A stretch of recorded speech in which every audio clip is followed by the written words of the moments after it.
Welcome back. I'm Daniel, and in this chapter we will start talking about implicits, which are one of the most powerful features of the Scala compiler.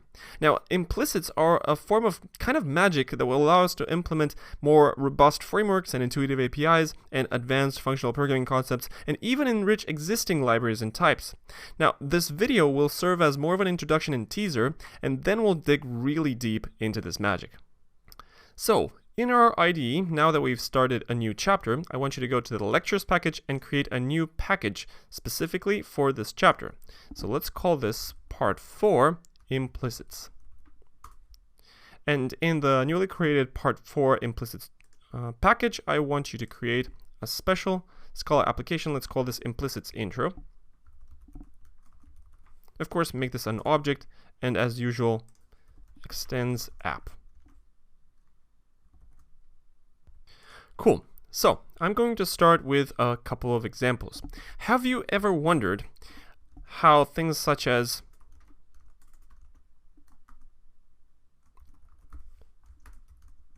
this guy compiles?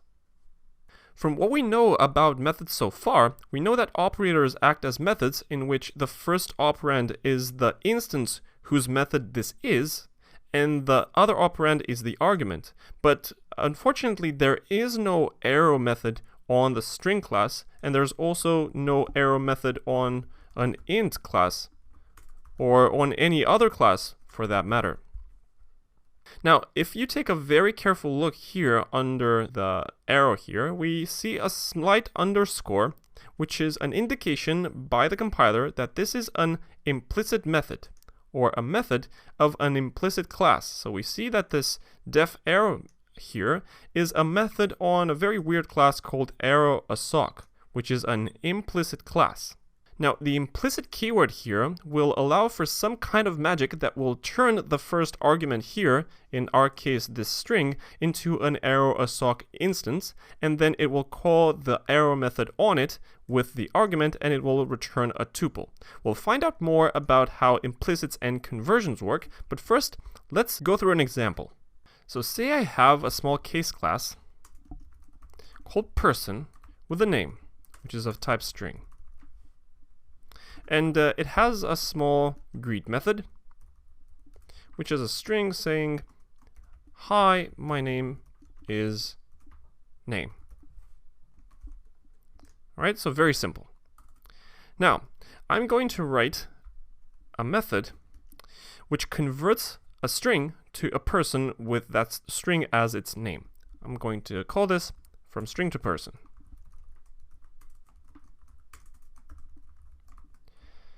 And this takes a string as a parameter, and it returns a person, and this will be a person with that string as its name. But here, I'm going to add a little touch. I'm going to add the implicit keyword to this method. If you hover over implicit, the IDE will tell you this is an advanced language feature, implicit conversion. What this will allow me to do is to say print line, and I'm going to put in a string here, let's say Peter, and then I will do a little bit of magic. I'm going to say dot greet, which is a method on the person class. Although the greet method is not a member of the string class, this code will compile and it will print, "Hi, my name is Peter." So how does this work? Now, the tricky bit is, of course, this greet method, which doesn't exist for the string class. And the compiler normally would not compile this code, but it doesn't give up just yet, because it looks for all implicit classes, objects, values, and methods that can help in the compilation. That is, it looks for anything that can turn this string into something that has a greet method. And it just so happens that we have a person type that has a greet method, and an implicit conversion from a string to that thing which has the greet method. So having matched, the compiler wraps this code into basically print line, and instead of peter.greet, the compiler calls the method from string to person with Peter, and then it calls the greet method on that. So basically, this is what the compiler rewrites our code into. Now, how the compiler manages to find this, how it does the search, what it searches for, in what order, and in what priority, we'll see that shortly starting in the next video. But this is just an example of how the compiler can enhance our currently written code. Now, the compiler assumes that there is only one implicit that matches. If we have multiple, the compiler will then throw the towel and will not compile your code. If we have, for example, a class, say A, I don't really care about that name, and it has a greet method, which returns a value or something like that, then if I declare an implicit conversion, let's say from string to A, and this returns an A, which is a new A, then suddenly this code will not compile because the compiler has found two potential implicits that could match. So the compiler will not know which one to use. In the next couple of videos, we'll understand how to import and use the right implicits at the right time so that the compiler is not confused. Another small teaser is called implicit parameters. If I have, for example, a method, let's call this increment, and this takes an int as a parameter, and in another parameter list I'm going to say amount. This basically sums the two values.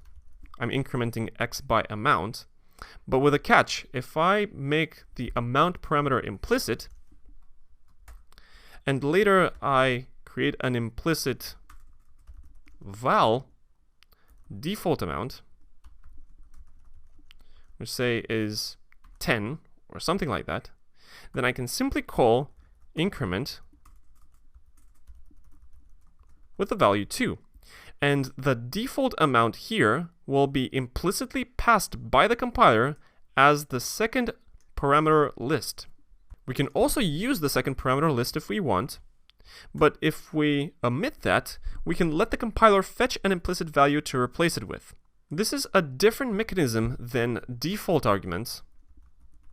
So this is not the same thing as default arguments because the implicit value here is found by the compiler from its search scope, and what the search scope is we'll find out very shortly, and then the compiler will take care to pass those values in as the other parameter list. Okay, now if you remember a very recent example, the futures were constructed with an implicit parameter.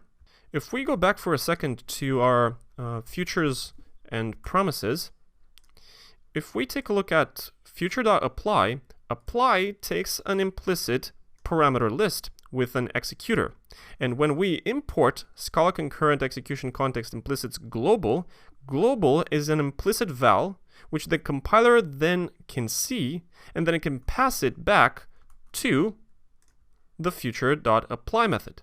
So that is how the futures were constructed with an implicit parameter list. So now you have a clue about how that works. So this lesson was just a short intro to what implicits are and the way the compiler does this search and the magic behind the scenes.